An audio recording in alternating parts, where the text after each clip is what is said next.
The sunlight hadn't let up all morning. I could feel it glaring off the wrought iron school gates as I knelt to fix the last buckle on my daughter's backpack. The smell of chalk dust mixing with the sweet, artificial scent of her strawberry shampoo. My fingers were steady as I smoothed her collar, hands that once wore diamond rings now bare and trembling slightly with fatigue, but I kept smiling. I had worked too hard to build this invisible life. Not when we had finally stopped looking over our shoulders every time a car backfired. Not when the new identity I'd purchased with my last stash of cash had finally started to feel like a real name. "Mommy," her voice piped up from beside me, small and curious, cutting through the carefully curated quiet of my morning. She was supposed to be running toward Mrs. Gable's line by now, but I could see her standing rigid on the sidewalk, clutching her straps, looking past the metal bars. "What is it, sweetie?" I asked, brushing a stray hair from her forehead. "Did you forget your lunch? That man is staring at us." My stomach dropped reflexively. An old terror I thought I'd buried 3 years ago clawed its way up my throat. I forced myself to breathe slowly, evenly. It meant nothing. This was a boring suburb, miles away from the city's underbelly. Certainly. Dads here wore suits. Dads here watched their kids. That's all it was. "Which man, baby?" I stood up, turning toward the street, expecting a banker or a tech consultant. That's when I saw the ink.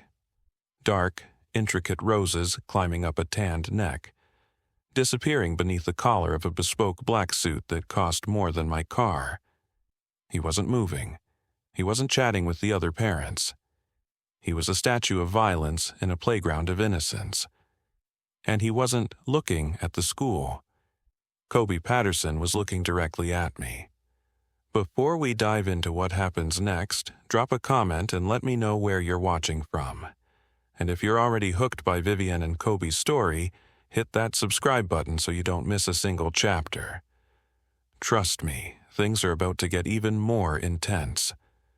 I moved without thinking. My hand shot out and clamped around Lily's wrist, probably too tight, and I spun toward the parking lot. The minivan. If I could just get us to the minivan. If I could get the doors locked and the engine started before... "Mrs. Wilson." The voice came from directly behind me. Low, calm, with an accent I'd spent 3 years trying to forget. Not Vivienne, not the name I'd been born with. The name I'd paid $8,000 to a forger in Queens to erase. I didn't turn around. I pulled Lily harder, felt her stumble against me. "Mommy, you're hurting!" 2 men materialized in front of us. They hadn't been there a second ago. Both wore dark suits that strained across their shoulders. Both had the blank expressions of people who'd seen terrible things and done worse. One of them held up a hand, not threatening, just blocking. A human wall between me and the only exit. "Ma'am," the one on the left said, his voice professionally neutral. "Mr. Patterson would like a word." My throat closed. The morning sun felt too bright, the cheerful voices of other parents too loud, the smell of Lily's shampoo suddenly nauseating. This couldn't be happening. Not here. Not in front of the PTA mothers and the crossing guard, and the vice principal who was probably watching from her office window right now. "Please, step aside," I managed, and hated how my voice shook. "My daughter needs to get to class." "Vivienne." This time he said my real name, and something inside me cracked. I turned slowly, Lily pressed against my hip, and there he was. Closer now. Close enough that I could see the faint scar above his left eyebrow, the one I'd kissed 1,000 times in another life. Close enough to see that the roses tattooed on his neck had been added too. Now they climbed higher, wrapping around his jaw like they were trying to choke him. But he wasn't looking at me. He was staring at Lily with an expression I'd never seen on his face before. Not when he'd proposed to me on that rooftop in Brooklyn. Not when I'd told him I was leaving. Not even when I disappeared in the middle of the night with nothing but a duffel bag and terror in my veins. This was something else entirely. His lips parted slightly. His hand, the one with the heavy silver rings he never took off, lifted as if to reach for her, then stopped midair. I watched his eyes trace over her face, the shape of her nose, the curve of her cheekbones, the particular way her eyebrows drew together when she was confused. How old is she? His voice was barely above a whisper, but it carried the weight of a freight train. I didn't answer. Couldn't answer. My entire body had locked up in fight-or-flight paralysis, and all I could do was hold my daughter tighter. Lily, who had inherited far too much of her father's boldness, tilted her head and looked up at him. "I'm 5 3/4, she announced, apparently unconcerned that a strange tattooed man was staring at her like she'd risen from the dead. "Who are you?" Kobe's jaw worked. He crouched down slowly, bringing himself to her eye level, and the movement was so deliberate, so careful, that it terrified me more than any threat could have. When he spoke again, his voice had gone soft, reverent almost. "You have your mother's mouth," he said, "but those eyes—" He looked up at me then, and the devastation in his expression was so raw it felt obscene. "Those are mine. Don't," the word ripped out of me, "don't you dare. You kept her from me." He stood, and suddenly the gentleness was gone. This was the Kobe I remembered from the bad nights, the ones where deals went wrong and blood got spilled, and he'd come home with that particular coldness in his face that meant someone had made a mistake they wouldn't survive. But he wasn't yelling. That was what made it worse. He wasn't yelling. 3 years, he continued, his voice dropping to something quiet and lethal. You vanished. No note, no explanation, nothing. I tore apart half the eastern seaboard looking for you. I thought you were dead, Vivienne. I thought someone had taken you from me and I'd failed to protect you. You did fail, I shot back, finding my voice somewhere in the rage and fear. You failed the day you brought that life into our home. The day I realized our baby would grow up watching her father. She's mine. Not a question. A statement of fact delivered with the same certainty he used to give kill orders. She's safe, I corrected. She's away from you and your world, and everything that comes with it, and that's all that matters. His expression didn't change, but something dark flickered behind his eyes. He pulled his phone from his pocket, glanced at the screen, then looked at his men. Some silent communication passed between them. The one on the left nodded. When Kobe's gaze returned to me, it was devoid of emotion. Business mode. I'd seen this version of him across boardroom tables and in the back rooms of clubs where people made deals that could never see daylight. Your building was compromised 4 hours ago, he said flatly. Alexei Volkov's crew hit your apartment at 6 a.m. They knew which unit, which floor, which window faced the fire escape. The only reason you're alive right now is because you weren't there. The ground seemed to tilt beneath my feet. Volkov, I knew that name. Everyone in Kobe's world knew that name. You're lying. I have photos. He started to reach for his phone again, then stopped, glancing at Lily.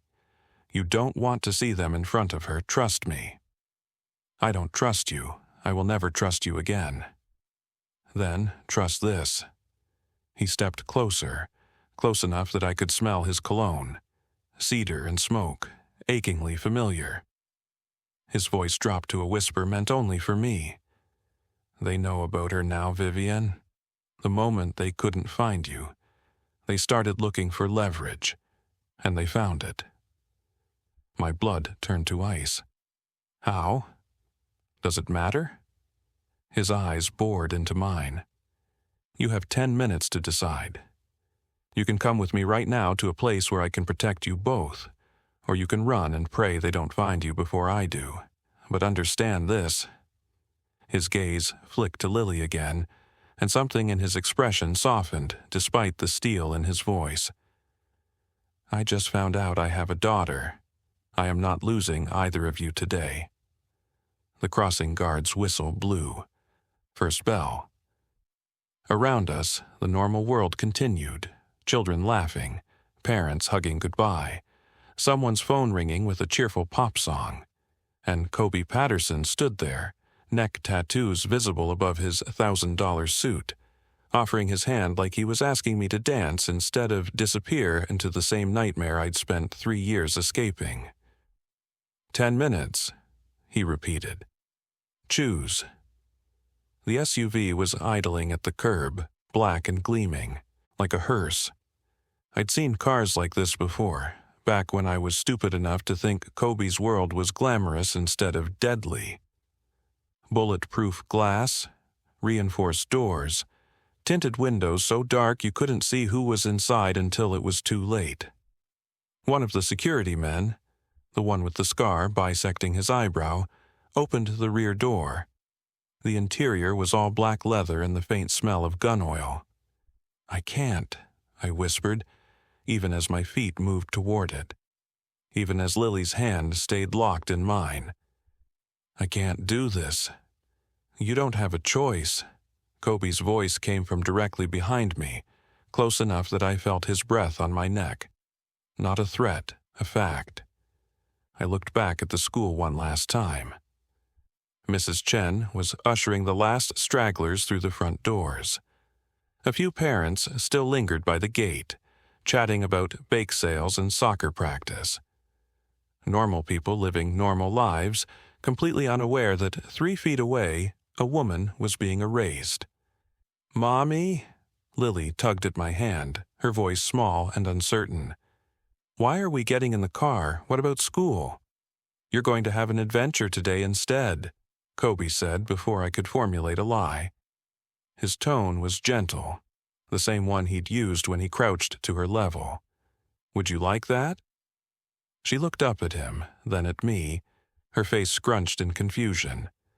But before she could ask another question, Kobe's hand appeared at the small of my back, not pushing, just guiding.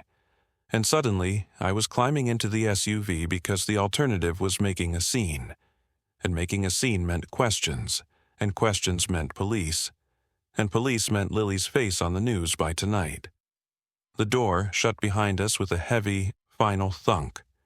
Kobe slid in from the other side, his large frame filling the space. One of his men took the passenger seat, and the driver pulled away from the curb before I could fully process what was happening. Smooth, practiced, like they'd done this 100 times before. They probably had. I pulled Lily onto my lap, wrapped my arms around her like I could somehow shield her from all of this with just my body. She squirmed, trying to see out the window as the school disappeared behind us. "Where are we going?" My voice came out steadier than I expected. "If you're taking us somewhere to keep you alive?" Kobe's gaze was fixed on his phone, thumbs moving rapidly across the screen. "I'm not the threat here, Vivienne.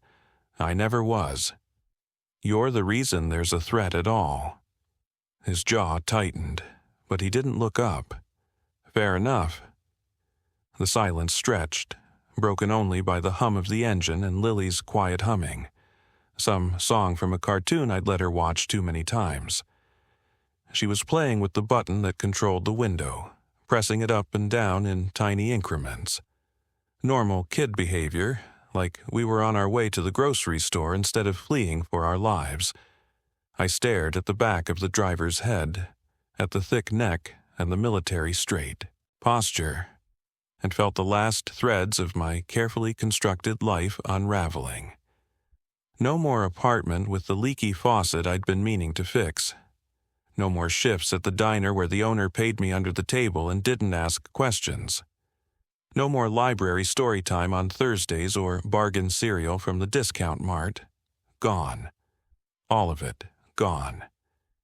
How did they find me? I asked, finally, my voice barely above a whisper.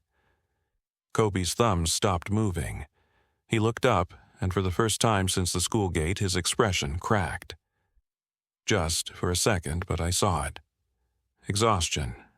Maybe even regret. Volkov's been expanding into the boroughs, he said, taking territory, making noise.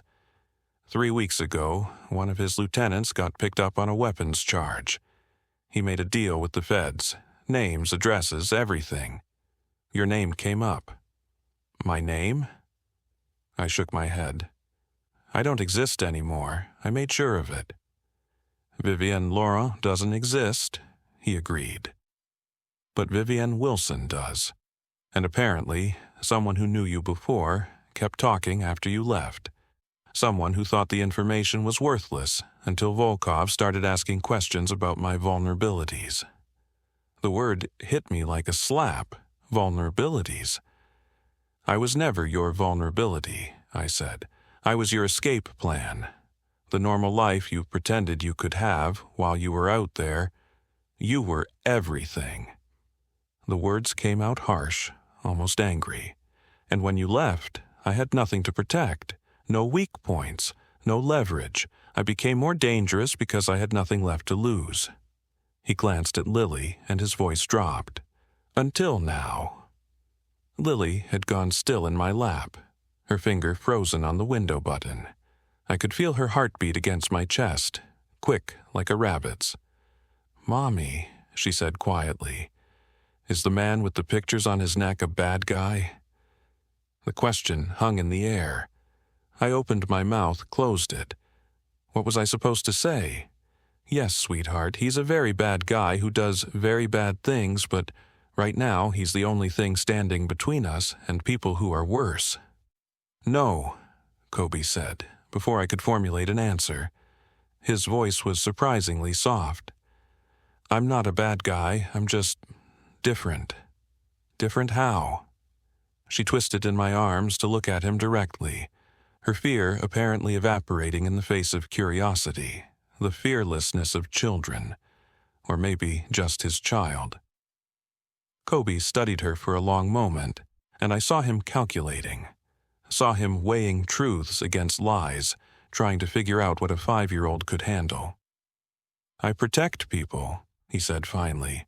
Sometimes that means I have to do things that seem scary, but everything I do is to keep the people I care about safe. Like us? Yes, he said. Like you. Why? I felt him tense beside me. The question was so simple, so innocent, and yet it contained multitudes. Why would he care about us? Why would he risk everything for a woman who'd left him and a child he'd just discovered existed? Lily twisted further, her little hands gripping the edge of my sleeve. Are you Mommy's friend? The SUV took a turn, and through the tinted windows I could see we were leaving the suburbs behind, heading toward the highway, toward wherever Kobe had decided was safe, which probably meant the opposite of safe for anyone else. I used to be, Kobe said, his voice careful, a long time ago. Then why doesn't Mommy like you anymore? My chest constricted, out of the mouths of babes. That's complicated, baby, I managed. But Lily wasn't satisfied. She kept staring at Kobe with those dark eyes, his eyes, waiting for a real answer. And I knew, with sudden sick certainty, that he was going to tell her. That he was going to claim her right here, right now, before I could prepare her, or soften the blow, or figure out a way to make this anything other than what it was. What's your name? She asked. Kobe. That's a funny name. It's a strong name, he corrected gently. My mother gave it to me. I don't have a daddy, Lily announced, with the matter-of-fact tone children used for devastating truths. Mommy says he had to go away before I was born. Did you know my daddy? The air in the SUV became suffocating. I tried to pull Lily back, to press her face into my shoulder, but she resisted, still staring at Kobe with that unnerving directness. Kobe's hand flexed on his knee. Once, twice. Then he leaned forward slightly, bringing himself closer to her level despite the confined space. "I am your father," he said quietly. The words dropped like stones into still water. "No," I heard myself say. "Kobe, don't." But Lily's eyes had gone wide, processing this information with the strange clarity children sometimes possessed. She looked at him, then at me, then back at him. "You're my daddy?" Her voice was small, uncertain, like she was testing out the word. "Yes." "Then why did you go away?" His eyes cut to me, and for the first time since this nightmare began, I saw something in them that wasn't control or calculation or cold precision. I saw pain. "I didn't know about you," he said, his voice rough. "If I had known, I would never have let you go, either of you." The SUV merged onto the highway, and I watched the last exit that could have taken us back disappear in the side mirror.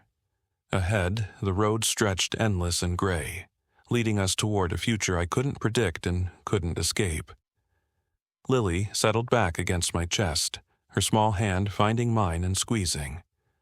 "Okay," she said simply, as if that explained everything.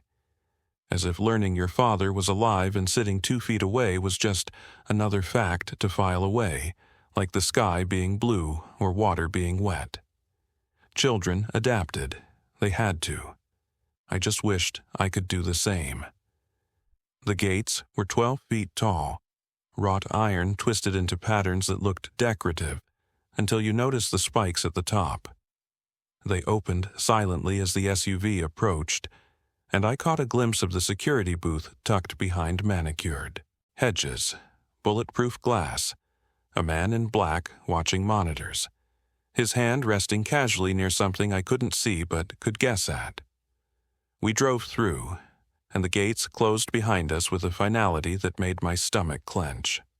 The driveway curved through grounds that looked like they belonged to a European estate, not a compound for a man who made his fortune through violence and intimidation. Manicured lawns, ancient oak trees, a fountain in the center circle, water cascading over stone angels that probably cost more than I'd made in the last 3 years combined. And then the house came into view. It wasn't a house. It was a fortress dressed up as a mansion. 3 stories of pale stone and dark windows, wings spreading out on either side like arms prepared to embrace or crush. I'd been here before, back when I was young and stupid enough to think love could save him.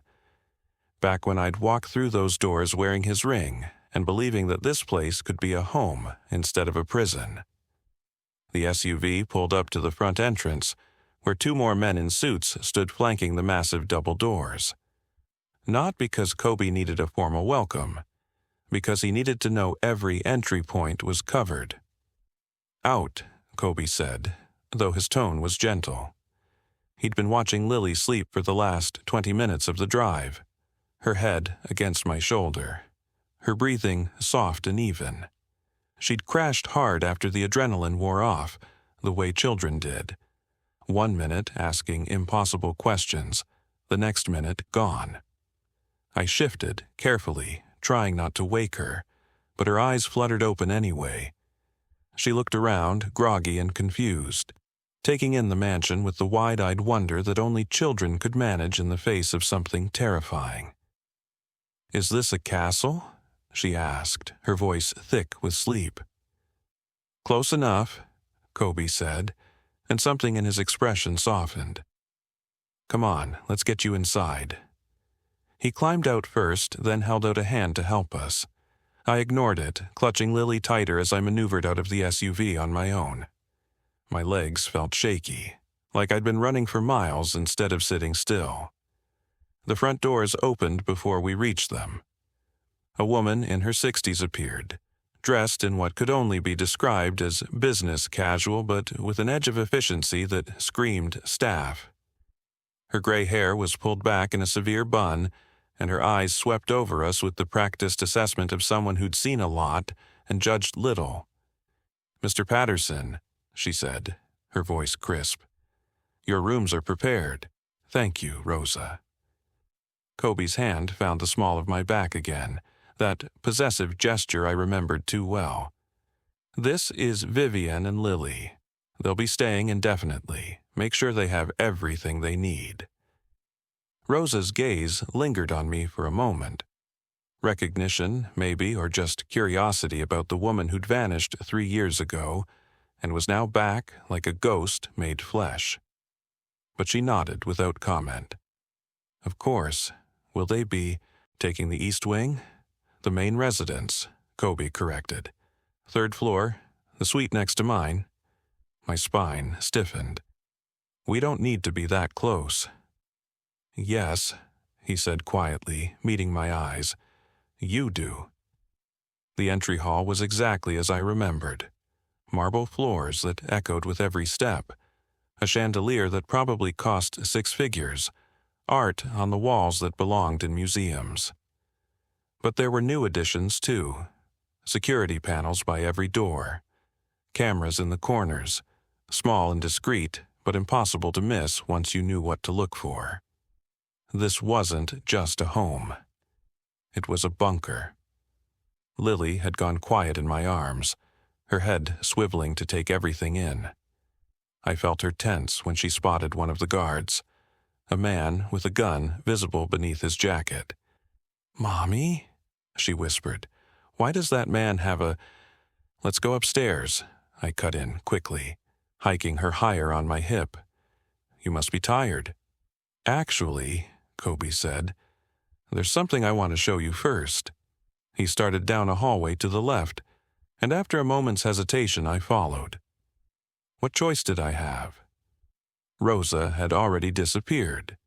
The guards at the door were watching with that blank professional stare, and Lily was looking at me with those eyes that expected me to know what to do, to fix this, to make sense of a situation that made no sense at all.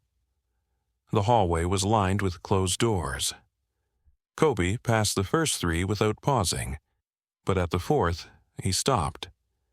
His hand hovered over the handle, and for the first time since the school gate he looked uncertain. "I need you to understand something," he said, not turning around. "When you left, I looked for you, everywhere. I burned through resources and favors and goodwill trying to find you. But after 6 months, my people convinced me you didn't want to be found, that maybe you were better off." "I was," I said. "I know." He turned the handle. But I couldn't let go, so I did this instead. The door opened, and the breath left my lungs in a rush. It was my studio, the room I'd claimed when I first moved in. The space where I'd spent hours painting and sketching and pretending I could be an artist instead of a mob wife. Only it wasn't just preserved, it was maintained. The canvases I'd left half-finished were still on their easels, the paints still organized by color on the shelves. My brushes stood in their jars exactly where I'd left them, clean and ready. But that wasn't what made my chest tighten. Against the far wall, where my desk used to be, was a crib. White and pristine, with a mobile hanging above it. Little wooden stars and moons, hand-painted. The kind of thing you'd find in a boutique nursery store. Expensive and thoughtful and completely devastating. "You kept it," I whispered. "I kept everything." Kobe stepped into the room, his footsteps soft on the hardwood floor. "Every sketch, every painting, every piece of you that you left behind, and when I realized there might be a child—" He gestured at the crib. "I had this made, just in case. Just hoping." Lily squirmed in my arms, wanting down. I set her on her feet and watched her toddle over to the crib, her little hands reaching up to bat at the mobile. It spun, sending shadows dancing across the walls. "It's pretty," she said. Kobe crouched beside her, his large frame somehow gentle as he showed her how to make the mobile spin faster. It is, isn't it? I had someone make it special. Those are all the constellations visible from New York. What's a constellation? A pattern of stars. He pointed at one of the wooden shapes. See that one? That's Orion. He was a hunter in stories from a long time ago. I backed up until I hit the doorframe, needing something solid to hold me up. This was wrong. This was all wrong. The preserved studio, the hopeful crib, the way Kobe was explaining constellations to a daughter he'd known for less than 3 hours. It was too much. Too intimate. Too much like the future I'd run from because I'd known it could never work. My phone, I said abruptly. I need my phone. Kobe stood, his expression shifting back to something harder. No. I need to call my work. Tell them I won't be in. I need to. Your phone is compromised. He reached into his jacket and pulled out a sleek black device. My phone. When had he taken it? The school? The car? Volkov's people are sophisticated. If they got your address, they got your number. Anything you send from this device leads them straight here. Then give me a different phone. I need to know. He stepped closer, close enough that I could smell the cedar and smoke scent of him, and lowered his voice. You need to understand your life as Vivienne Wilson is over. The apartment is gone. The job is gone. Anyone who knew you there is a potential leak. You can't contact them. You can't go back. This, he gestured around us, at the mansion, the studio, the impossible crib. This is your life now. The words hit like a fist to the gut. You can't just, I'm not your prisoner. No, he agreed. You're my family, and I protect what's mine. We're not yours. The hell you're not. His voice dropped to something raw and dangerous. You were mine 3 years ago. You're mine now. And that little girl. He glanced at Lily, who was humming to herself as she played with the mobile. That little girl has my eyes and my blood and my name, whether you've told her or not. So yes, Vivienne, you're mine. And I will burn down anyone who tries to take you from me again. I wanted to argue, wanted to scream at him that he couldn't just claim us like property, that I'd spent 3 years building a life away from his darkness, that this wasn't protection. It was possession. But Lily chose that moment to yawn, a huge, jaw-cracking yawn that reminded me she was 5 years old and exhausted and probably hungry and definitely confused about why her whole world had just been upended. I want to go home, she said, rubbing her eyes. And I didn't have an answer, because home didn't exist anymore. Kobe's expression softened again as he looked at her. How about we get you something to eat first, and then I'll show you your new room. It's very special. Will Mommy be there? Right next door, he promised. So close you could yell and she'd hear you. Lily seemed to consider this, then nodded. Okay. Just like that. Okay. As if accepting this new reality was as simple as deciding what to have for lunch. I envied her resilience even as it broke my heart. Kobe held out his hand to her, and after a moment's hesitation she took it. Her small fingers disappeared into his tattooed palm, and watching them walk out of the studio together, my daughter and the man I'd run from, felt like watching two halves of my life collide in a way I'd never be able to separate again. Rosa was waiting in the hallway. The kitchen has prepared lunch. Shall I show them to the dining room? Please, Kobe said. Then to me, your suite is ready when you want to rest. Rosa will show you, but first, we eat. It wasn't a suggestion. And as I followed them down the hallway, past the guards and the cameras and the false beauty of this gilded cage, I realized that Kobe had been right about one thing. My old life was over. I just hadn't figured out yet if this new one would kill me or save me. 4 days. We'd been here 4 days, and I was losing my mind in increments. The suite they'd given us was bigger than my entire apartment had been. King bed with sheets that probably cost more than my monthly rent. A bathroom with a soaking tub and heated floors. A sitting area with floor-to-ceiling windows that overlooked the grounds. Beautiful, if you ignored the armed men patrolling the perimeter every 20 minutes.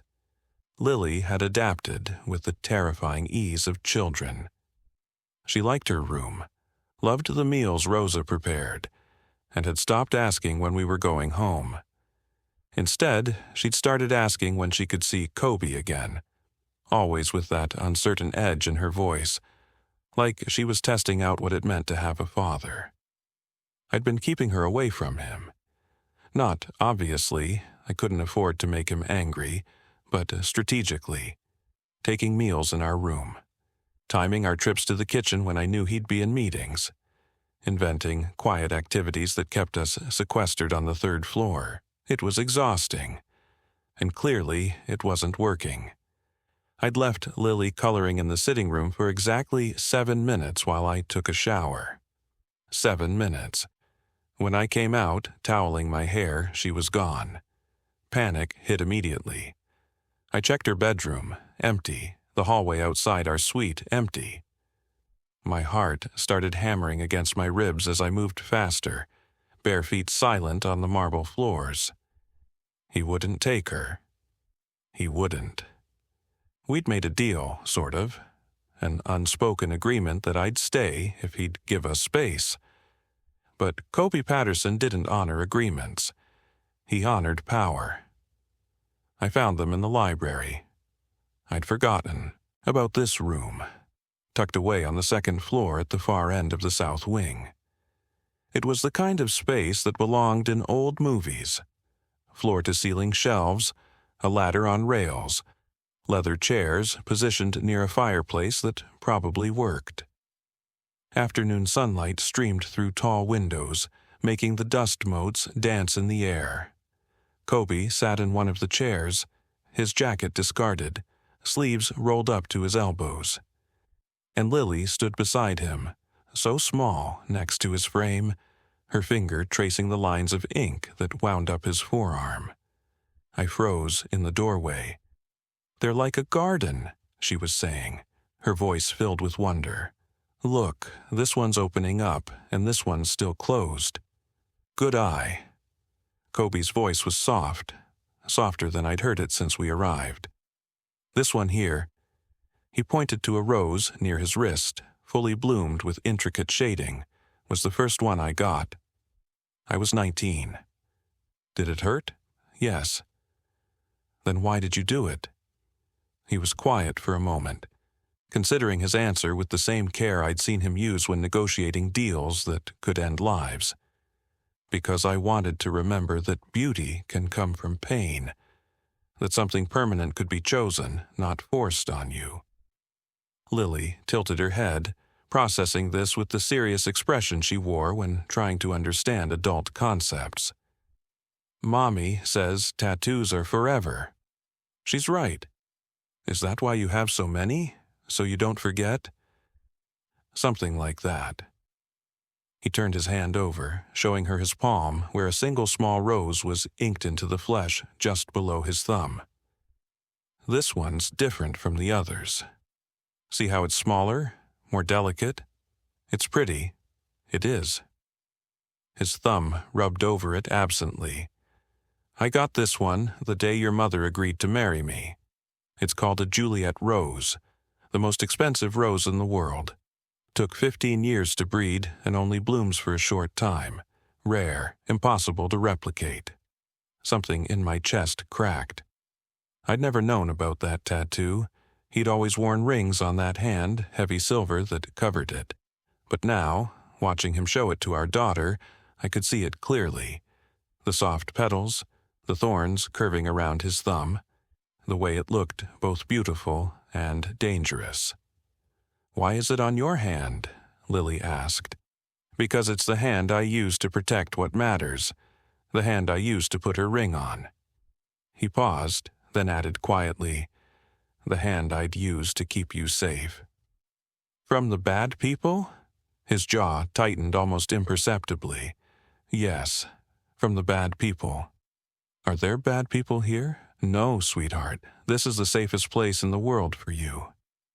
Lily seemed satisfied with this answer. Her finger moved higher, tracing the roses that climbed his forearm toward his elbow. Do all of them mean something? Every single one. Even the ones on your neck? Especially those.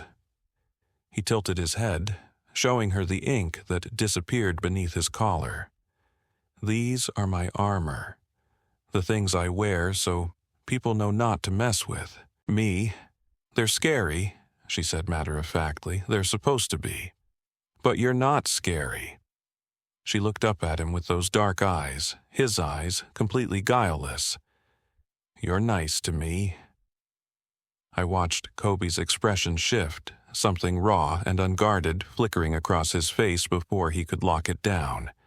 His hand, the one with the Juliet rose, reached out and gently tucked a strand of hair behind Lily's ear. The gesture was so tender, so utterly at odds with the man I'd been trying to hate for 4 days, that I felt my carefully constructed walls shake.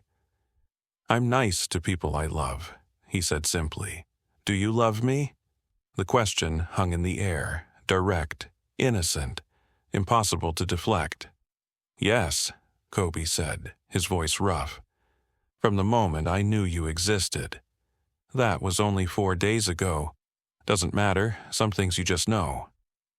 Lily considered this, then climbed up into his lap with the casual trust of a child who'd decided someone was safe. She curled into his chest, tiny against his frame, and went back to examining his tattoos like they were the most fascinating thing in the world. And Kobe, the man who'd built an empire on violence and fear, who'd made grown men disappear for crossing him, who'd once broken someone's hand at a dinner table for disrespecting me, wrapped his arms around her like she was made of spun glass. I must have made a sound because his eyes lifted and locked with mine across the room. We stared at each other. The afternoon light painted him in gold, softening the hard edges but not erasing them. He looked like a contradiction. The monster and the man, existing in the same space, both equally real. She came looking for me, he said, not apologetic but not defensive either. Said she was bored. I was only gone 7 minutes. 7 minutes is a long time when you're 5. His hand ran absently through Lily's hair, and she hummed contentedly, still tracing the roses. We were just talking. About your tattoos. She asked. I answered. His gaze didn't waver. I'm not going to lie to her, Vivienne. Not about who I am. Not about what I've done. But I'm also not going to be a stranger to my own daughter. She barely knows you. Then let her get to know me. It wasn't a request, but it wasn't quite a demand either. Something in between. You can hate me all you want, that's your right. But don't use her as a weapon. Don't make her feel like loving me is a betrayal of you. The words hit harder than I expected, because he was right. I had been using her as a shield, keeping her away not just to protect her, but to punish him, to make him feel the loss of time, the weight of years he'd never get back. But watching them now, Lily, comfortable and curious, Kobe, gentle and patient, I couldn't deny what I was seeing. This wasn't manipulation. This wasn't strategy. This was a man trying desperately to be a father to a child he'd never expected to have. Tell me about this one, Lily said, pointing to a rose, on his bicep that was darker than the others, the petals almost black. That one's for loss, Kobe said quietly. For the people I couldn't protect. Like who? My mother. She died when I was young. That's sad. It is, but the rose helps me remember her. Keeps her close even though she's gone. Lily absorbed this, then pointed to another. What about that one? That's for my brother. He's not here anymore either. You have a lot of sad flowers." Kobe's laugh was short, surprised. "I suppose I do. You should get a happy one, for me." She looked up at him expectantly. "I'm here. I'm not gone." I watched his throat work as he swallowed. "You're right. Maybe I should. Can I pick it?" "You can pick it. I want it to be pink and have sparkles." "Sparkles aren't really a tattoo thing, sweetheart." "Then can it have butterflies and roses together?" His arms tightened around her, just slightly. "Yeah, I can do that." Lily beamed, pleased with herself, then yawned. The excitement was catching up to her, the way it always did in the afternoons. She shifted, getting more comfortable against his chest, and her eyes started to drift closed. "Tell me more stories about the flowers," she murmured, and he did. Quietly, his deep voice mixing with the afternoon stillness, he told her about each rose, where he got it, what it meant, who it was for. Some stories were edited, I could tell. The violence scrubbed out, the darkness muted, but the truth underneath remained. These weren't just decorations. They were a map of his life, every triumph and loss etched into his skin.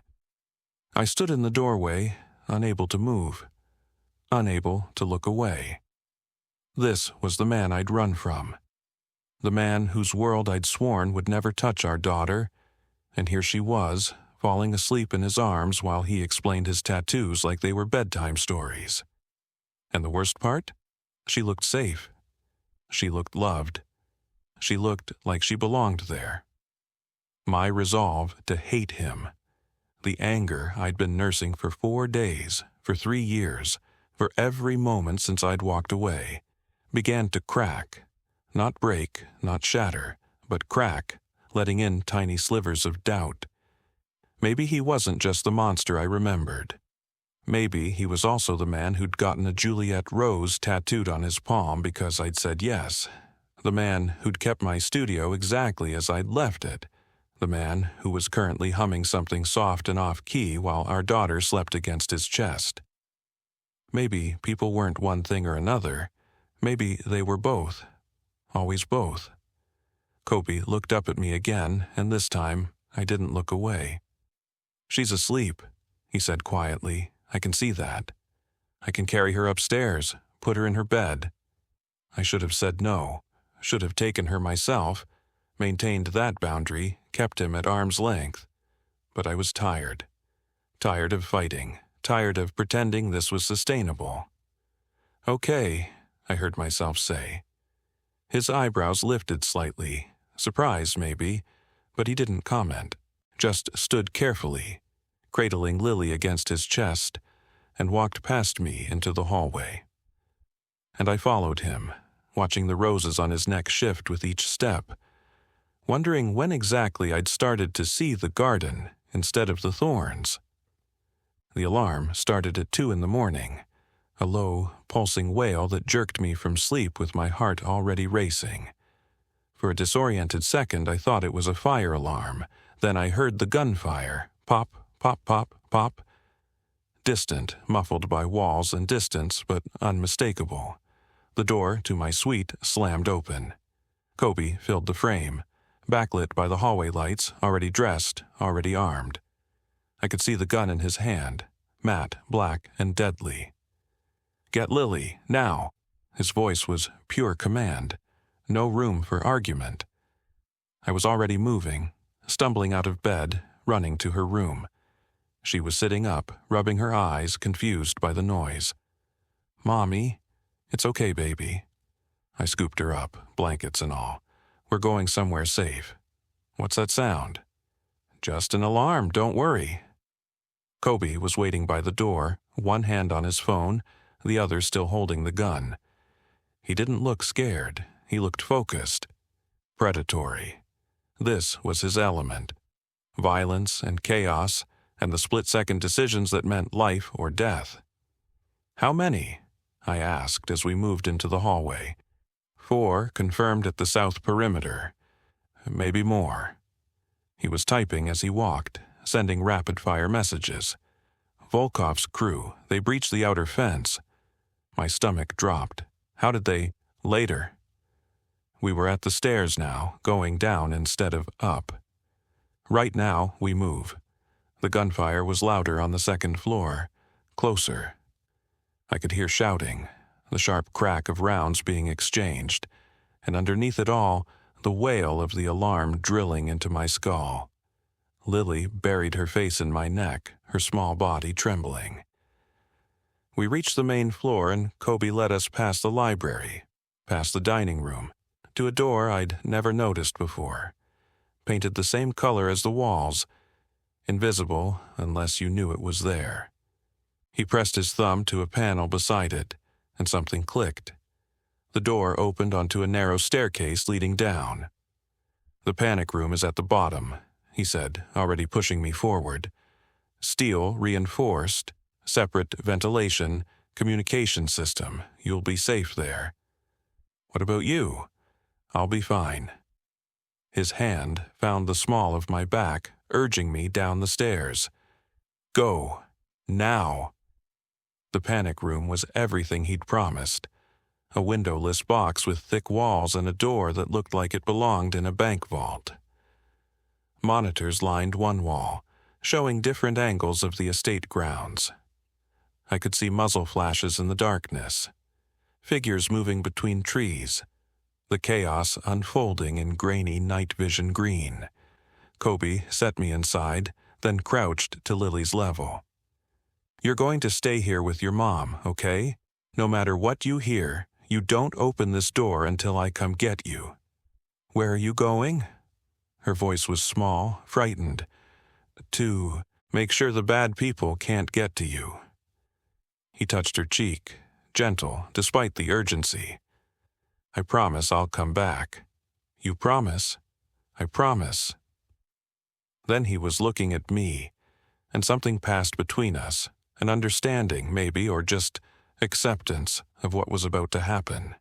He was going out there, into the gunfire, into the breach, and I might never see him again. "Lock it behind me," he said. "Don't open it for anyone but me. You understand?" I nodded, not trusting my voice. He straightened, stepped back into the stairwell, and pulled the door shut. I heard the heavy locks engage automatically, the final click of the seal. We were entombed in steel and concrete, and silence broken only by the muffled sounds of the alarm above. I set Lily on the small cot in the corner, wrapped her in the blanket, and turned to the monitors. On screen 3, I found him.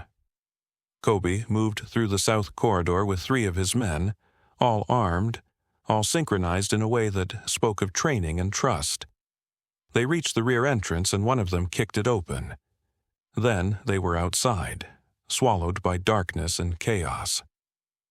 I moved to screen 7, exterior, south lawn. The night vision made everything ghostly, but I could make out the shapes. Intruders scaling the inner fence, Kobe's security engaging them, and there, Kobe himself, moving with lethal precision toward a figure trying to flank his men from the east. The fight was brutal and efficient. No Hollywood dramatics. Just violence rendered in silence on a grainy screen. I watched Kobe take down one man, then another. Watched him shield one of his own security guards, taking a hit that should have dropped him, but only made him stumble. My hand flew to my mouth. He kept moving, kept fighting. Blood darkened his shoulder. I could see it even through the night vision, a spreading stain, but he didn't slow down. He couldn't. Because behind him, in this reinforced room below the earth, were the only 2 people in the world he couldn't afford to lose. "Is Kobe okay?" Lily's voice was muffled against the blanket. "He's fine, baby. I watched him take down a 3rd attacker, his movements savage and controlled all at once. He's protecting us. And that's when it hit me. The realization I'd been fighting for days, maybe for years. He wasn't out there for territory, not for reputation or power or revenge. Every movement, every calculated risk, every hit he took, It was for us, for the daughter he'd just met, for the woman who'd run from him but who he'd never stopped loving. This wasn't about his empire. This was about his family. I pressed closer to the monitor, my heart in my throat, watching him reload behind cover, watching him coordinate with his men through hand signals, watching him take a risk, sprinting across open ground to reach an injured guard that no cautious man would take. "Please," I whispered to the screen, to the grainy image of him. "Please don't die." Because somewhere between the library and this moment, between watching him explain his tattoos and watching him bleed for us, I'd stopped seeing just the monster. I'd stopped running from the past. I'd started to understand that the man I'd fled and the man fighting in the darkness were the same person, dangerous and devoted, violent and protective, everything I'd feared and everything I'd never admitted I still wanted. The gunfire slowed, then stopped. On the monitors, I watched Kobe's men secure the perimeter, watched them drag bodies. I forced myself not to count, away from the fence. Watched emergency lights flood the grounds, turning night into harsh artificial day. And then Kobe was walking back toward the house, one hand pressed to his shoulder, his shirt soaked through with blood. He was alive. Lily had fallen asleep, exhaustion and adrenaline finally winning. But I stayed glued to the monitors, tracking his progress through the house. Down the hallway, to the stairs, down. The locks disengaged with a mechanical click. The door opened, and there he was. Blood-soaked, exhausted, but whole. His eyes found mine immediately. "It's over," he said. "They're gone." I should have asked about casualties. Should have asked if they'd talk, if more would come, if this was finally finished. But all I could manage was, "You're hurt. Flesh wound. I've had worse. You promised her you'd come back." I keep my promises. His gaze dropped to Lily, sleeping on the cot, then back to me. Always. And standing there in a panic room that smelled of gun oil and fear, I finally admitted what I'd been too terrified to acknowledge. I didn't want to lose him, not again, not ever. The monster was mine. And maybe I was his. Maybe we always had been. 3 days after the breach, Rosa brought me a phone. Not my old one. That was probably in an evidence locker somewhere, or destroyed. This was new, encrypted, loaded with a single contact. Kobe's direct line. But it had service. It had access to the outside world. It had freedom coded into its circuits. "Mr. Patterson asked me to give you this," she said, setting it on the dresser. "He said you'd know what it means." I stared at it for a long time after she left. Kobe's shoulder had required 14 stitches. I'd watched the estate doctor work on him in the kitchen, watched him refuse pain medication because he wanted to stay alert. He'd sat there, jaw tight, while the needle and thread pulled his skin back together, and he'd never made a sound. Afterward, he'd checked on Lily, still sleeping, unaware her father had nearly died, and then disappeared into his office for 18 hours straight.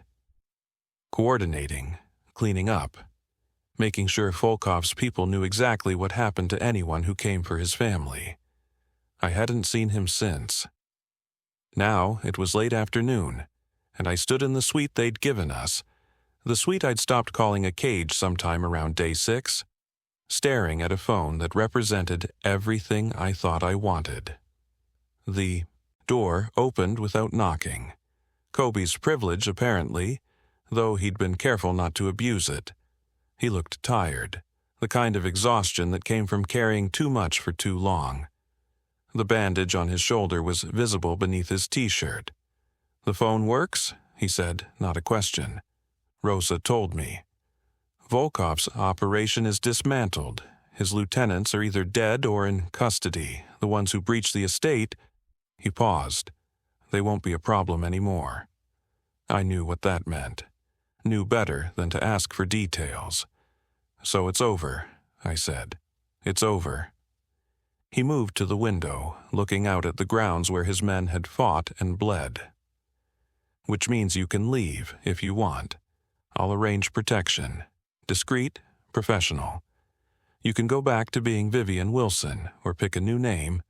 Start over somewhere else. Somewhere I'll never find you. My chest tightened. You're letting us go. I'm giving you a choice. His voice was rough. The one I should have given you at the school gate. The one I took from you because I was terrified and desperate and couldn't stand the thought of losing you again. He turned to face me. But you were right. You're not my prisoner, and I won't keep you here just because I can. I looked at him. Really looked. At the man who'd kept my art studio preserved for 3 years. Who'd had a crib made just in case. Who'd gotten a Juliet rose tattooed on his palm because I'd said yes. Who'd taken bullets meant for others because behind him, in a reinforced room, were the only 2 people who mattered. What about Lily? I asked. She's yours. She was always yours. Pain flickered across his face. Oh, I'd like visitation, if you'll allow it, but I won't force it. I won't force anything anymore. Behind me, I heard the soft pad of small feet. Lily appeared in the doorway, hair mussed from her nap, clutching the stuffed rabbit Rosa had given her on day 2. Are we leaving? She asked, reading the tension in the room with the uncanny perception of children. That's up to your mother, Kobe said quietly. Lily looked at me, then at him, then padded over to where he stood by the window. She reached up, and without hesitation he picked her up. She settled on his hip like she belonged there, tracing the roses on his neck with one finger. I don't want to leave, she said. I like it here, and I like Kobe. She looked at him seriously. Are you still going to get the butterfly rose for me? His throat worked. If you want me to. I want you to. She turned to me. Mommy, can we stay, please?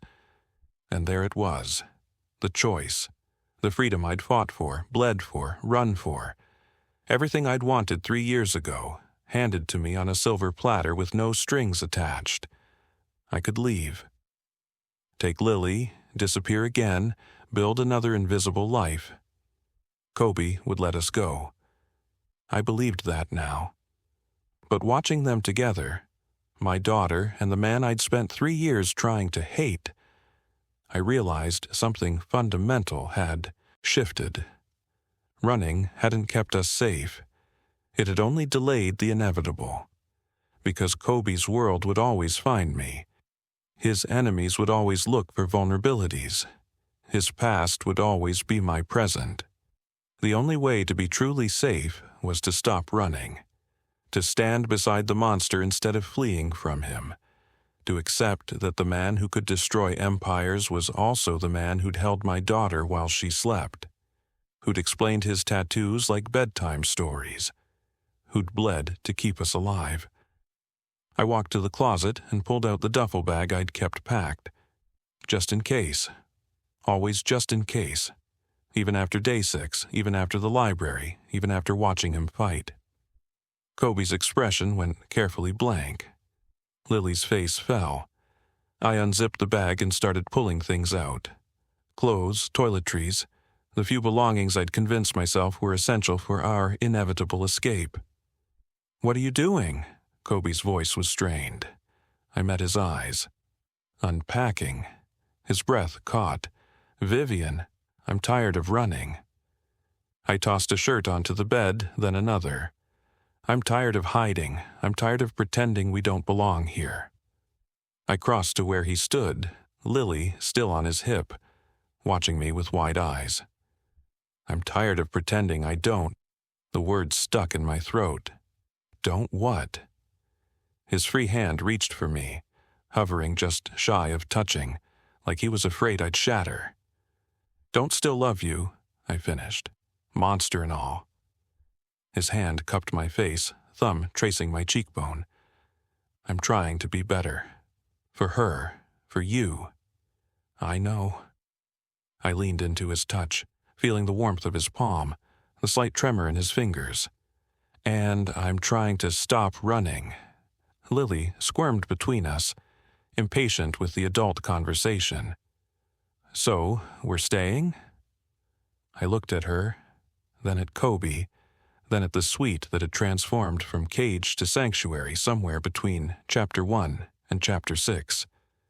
Yeah, baby, I said. We're staying. Kobe's arm came around me, pulling me close. Lily sandwiched between us. His face pressed into my hair, and I felt him exhale. A release of tension he'd been carrying since the moment he'd found us at that school gate.